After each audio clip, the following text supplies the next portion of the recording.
Hello friends, नमस्कार। आप सभी लोगों की डिमांड थी कि मैं पायरिया के बारे में आपको डिटेल में बताऊं, वो क्यों होता है, कैसे होता है और उसका क्या ट्रीटमेंट है। तो आज मैंने सोचा आपको इसके बारे में डिटेल बताता हूं, क्योंकि अपनी जो इंडिया की पॉपुलेशन है उसमें जो सबसे ज़्यादा डेंटल प्रॉब्लम्स होती है वो लोगों को पायरिया की होती है।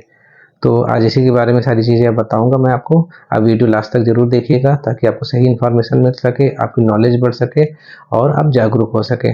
मेरे चैनल में नए हैं, अभी तक आपने चैनल को लाइक और सब्सक्राइब नहीं किया है तो लाइक और सब्सक्राइब जरूर कर लीजिए, जिससे कि आने वाले मेरे सारे वीडियोज़ की नोटिफिकेशन आपको मिलती रहे और आपकी नॉलेज बढ़ती रहे। चलिए वीडियो को शुरू करते हैं। जनरल टर्म होता है उसका पायरिया, और अगर हम लोग उसको अपनी टेक्निकल लैंग्वेज में पेरियोडोंटाइटिस बोलते हैं। पेरियोडोंटाइटिस मतलब जब भी टाइटिस जुड़ा हुआ है इसका मतलब है कि इन्फ्लेमेशन। और पेरियोडोंशियम जो दांत के चारों तरफ की बोन होती है, तो जब हमारे दांत के चारों तरफ की बोन में इन्फ्लेमेशन होता है उसके बाद जो बोन का रिसेशन होता है, जो बोन का रिस्पॉन्स होता है, उसको पेरियोडोंटाइटिस बोलते हैं। तो ये पेरियोडोंटाइटिस की वजह क्या है, इसकी जो पेरियोडोंटाइटिस में सबसे पहले आपको दिखेगा वो प्लॉक जमा होगा दांतों में, व्हाइट व्हाइट लेयर जम जाएगी। उससे कैलकुलस का हार्ड होकर कैलकुलस में चेंज हो जाएगा। उसके बाद आपको जिंजिवाइटिस होगी।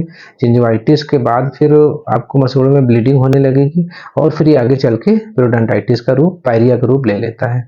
तो इस तरीके से आप मोटा मोटा समझ सकते हैं कि जैसे दांत में कैलकुलस जमा हुआ वो हार्ड होगा, हार्ड होने से मसूड़ों में स्वेलिंग आएगी, मसूड़ों में स्वेलिंग आएगी तो उनमें ब्लीडिंग होने लगेगी, जिसकी फिर वो आगे चल करके पायरिया में चेंज हो जाता है। चलिए तो मैं जल्दी से मैं आपको अब इसके सिम्टम बता देता हूँ कि पायरिया के सिम्टम्स क्या होंगे।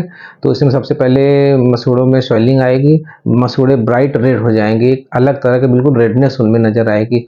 और जैसे आप उनको छुएंगे तो उनमें टेंडरनेस आ जाएगी, पेन होगा और उनमें इचिंग भी हो सकती है।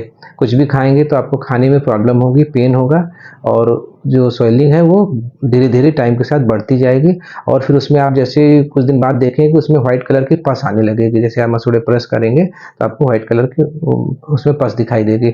ब्रश करने में ब्लड आएगा और उसमें एक अजीब तरीके का अनप्लीजेंट पेन होता है। जैसे कुछ लोग पेशेंट आते हैं बताते हैं कि मसूड़ों में अजीब तरीके का पेन हो रहा है। आपको उसमें खुजली भी हो सकती है, मसूड़ों में आपको खुजली भी महसूस हो सकती है।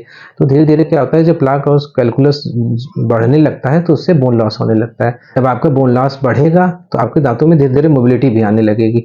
जैसे जैसे बोन लॉस बढ़ेगा मसूड़ा नीचे जाता जाएगा और दांतों की मोबिलिटी धीरे धीरे बढ़ती जाएगी टाइम के साथ। जैसे ग्रेड 1 होगी, फिर ग्रेड 2 होगी, ग्रेड 3 होगी। तो जो आपको पायरिया का इलाज कराने का सही समय है, जैसे आपको जिंजिवाइटिस के लक्षण आपको दिखाई दे कि मसूड़ों में स्वेलिंग आ रही है, ब्राइट रेड है, ब्लीडिंग हो रही है, मसूड़े भी नीचे नहीं गए, जैसे शुरुआती उसमें आपको नजर आया कि आपके मसूड़े ब्राइट रेड हो रहे हैं, तो आप उसको उस समय जो इलाज कराएंगे तो आपको सबसे बेस्ट रिजल्ट मिलेगा। आपका बिल्कुल जड़ से पायरिया सही हो जाएगा, जिंजिवाइटिस सही हो जाएगी आपकी, और दोबारा होने के चांसेस नहीं रहेंगे। और इस तरीके से आप अपने पायरिया को वहीं पे रोक सकते हैं। सही टाइम पे अगर आप इलाज कराएंगे तो आपका पायरिया का इलाज बिल्कुल संभव है। कोई इसमें दिक्कत नहीं होगी, ना तो आपके दांतों हिलेंगे, ना आपके दांतों में पानी लगने की शिकायत आएगी। लेकिन अगर आप लेट करेंगे, आप लेट इलाज कराएंगे, तो फिर इस तरीके के मिथ जैसे लोग बताते हैं कि दांत हमारे हिलने लगे या किसी को पानी लगने लगा, अगर आपने लेट किया तो फिर उसकी वजह से वो जब मसूड़े ज़्यादा नीचे चले जाएंगे, गम रिसेशन हो जाएगा, उसकी वजह से आपको ये दिक्कतें होने लगती। तो अगर आप टाइम से इलाज कराते हैं तो इस तरीके की कोई दिक्कत नहीं आएगी। चलिए तो अब बात करते हैं कि इसके काजेज क्या हैं, इसके रीजन क्या है कि आपको पायरिया क्यों होता है। तो जो सबसे मेन रीजन है वो पुअर ओरल हाइजीन है। हम लोग के इंडिया में ओरल हाइजीन पे लोग बिल्कुल फोकस नहीं करते हैं। वो अगर उनका काम चल रहा है तो काम चलाते रहते हैं, जब बहुत ज़्यादा कंडीशन खराब होती है तभी वो डॉक्टर के पास दिखाने जाते हैं। तो सबसे मेन जो बड़ा रीजन है पुअर ओरल हाइजीन, प्लस उसको इग्नोर करना। चीज़ों को इग्नोर करने की वजह से भी परेशानी बढ़ जाती है। तो जो सबसे पहला मेन रीजन है पुअर ओरल हाइजीन। उसके बाद आता है आपका सही तरीके से ब्रश ना करना। अगर आप सही तरीके से ब्रश नहीं कर रहे हैं या बहुत हार्ड ब्रश यूज कर रहे हैं तो उससे भी आपके मसूड़े नीचे जाने लगते हैं, कैलकुलस आपका जमा होने लगता है। अगला रीजन आता है अगर जेनेटिक प्रॉब्लम, अगर किसी के परिवार में लोगों को पायरिया है तो और लोगों को पायरिया होने के चांसेस ज़्यादा होते हैं। फिर आता है कि आपको अगर कोई आप मेडिकली कंप्रोमाइज़ तो नहीं है, जैसे आपकी डायबिटीज़ की मेडिसिन चल रही हैं, आप कार्डियक पेशेंट हैं या कुछ आपकी इम्यूनो सप्रेसेंट मेडिसिन चलती हैं, उनको उन लोगों को भी पायरिया होने के चांसेस ज़्यादा रहते हैं। क्योंकि अगर आपका शुगर लेवल बढ़ेगा तो आपको गम्स में स्वेलिंग बढ़ जाएगी, तो उस कंडीशन में भी आपको पायरिया होने के चांसेस ज़्यादा रहते हैं। तो आपको ज़्यादा ध्यान देना है, अपने ब्लड शुगर कंट्रोल रहे, खाने पीने पे आप ध्यान दें और ओरल हाइजीन जरूर मेंटेन रखें। जब लेडीजों में प्रेगनेंसी होती है उस समय भी उनको पायरिया होने के चांसेस बढ़ जाते हैं। तो ये कई सारे रीजन्स हैं जिसकी वजह से पायरिया होता है, तो आप अगर इस पर आप ध्यान देंगे तो आप इसको वहीं पे क्योर कर सकते हैं। अब उसके बाद बात आती है इसके इलाज की, कि इसका इलाज क्या है, इसको कैसे सही किया जाए। तो इलाज में सबसे मेन है केयर। अगर आप केयर करते हैं तो सबसे बेस्ट है, आपको ज़्यादा परेशानी नहीं होगी, आपको इलाज पैसा ज़्यादा नहीं खर्च होगा, आपको ज़्यादा कहीं जाना भी नहीं पड़ेगा। तो इसलिए केयर करना सबसे मेन जो है, जो आपके हाथ में घर में रह के आप कर सकते हैं।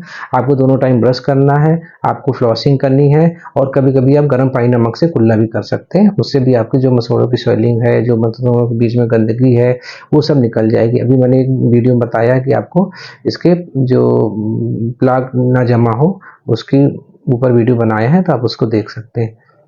दोनों टाइम आप ब्रशिंग करिए, फ्लॉसिंग करिए, ऑयल पुलिंग भी करिए। इससे आपके पायरिया होने के चांसेस कम रहेंगे। अगर थोड़ा बहुत जिंजिवाइटिस हो भी रहा है तो आपका सही हो जाएगा।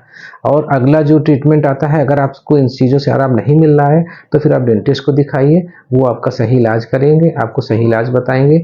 उसमें आपकी दांतों की स्केलिंग करनी पड़ सकती है, आपकी मेडिसिन चलेंगी, या रूट प्लानिंग भी करनी पड़ जाती है। कभी कभी अगर ज़्यादा पायरिया है, पॉकेट्स ज़्यादा डीप पॉकेट्स हैं, तो ऐसे केस में क्यूरेटाज और रूट प्लानिंग भी करते हैं। उससे ये कि पायरिया जड़ से सही हो जाता है। लेकिन आपको दिखाना ज़रूर है, उसको इग्नोर नहीं करना है। अगर आप इग्नोर करेंगे तो फिर ज़्यादा बढ़ जाएगा। अगर यही ज़्यादा बढ़ के ग्रेड 1, ग्रेड 2, ग्रेड 3 हो गया तो फिर कोई ट्रीटमेंट उस समय सक्सेस नहीं होगा। अगर ग्रेड 3 कंडीशन आ गई है तो फिर आपके दांत गिर जाएंगे अपने आप, वो बिल्कुल मोबाइल हो जाएंगे, कुछ दिनों में दांत हिल करके गिरने लगते हैं। रेगुलर आपको ब्रशिंग करनी है, दोनों टाइम ब्रशिंग करनी है, रेगुलर आपको चेकअप कराने हैं, और आपको खाने पे अपने ध्यान देना है, अपनी डाइट पे ध्यान देना है। आपको विटामिन ज़रूर लेने हैं खाने में। आपकी जो डाइट है वो अच्छी हेल्दी होनी चाहिए, मल्टीविटामिन्स हो, मिनरल्स हो। आपको अपनी डाइट में विटामिन सी है, विटामिन डी है, मल्टीविटामिन्स हैं और मल्टी मिनरल्स को ऐड करना है। आपको हेल्दी डाइट लेनी है, वेजिटेबल्स खानी है ज़्यादा से ज़्यादा, जिससे कि आपको प्रॉब्लम्स कम से कम होगी। और अगर कोई प्रॉब्लम हो रही है तो आप उसको तुरंत डॉक्टर को, डेंटिस्ट को दिखा लें। तो ये रही पायरिया के बारे में जानकारी। आई होप आपको काफ़ी कुछ इससे सीखने को मिलेगा, आपकी नॉलेज बढ़ेगी। और वीडियो आप लोग को अच्छा लगा हो तो अपने दोस्तों में ज़रूर शेयर करिए, वो लोग भी इसका फ़ायदा उठा सकें।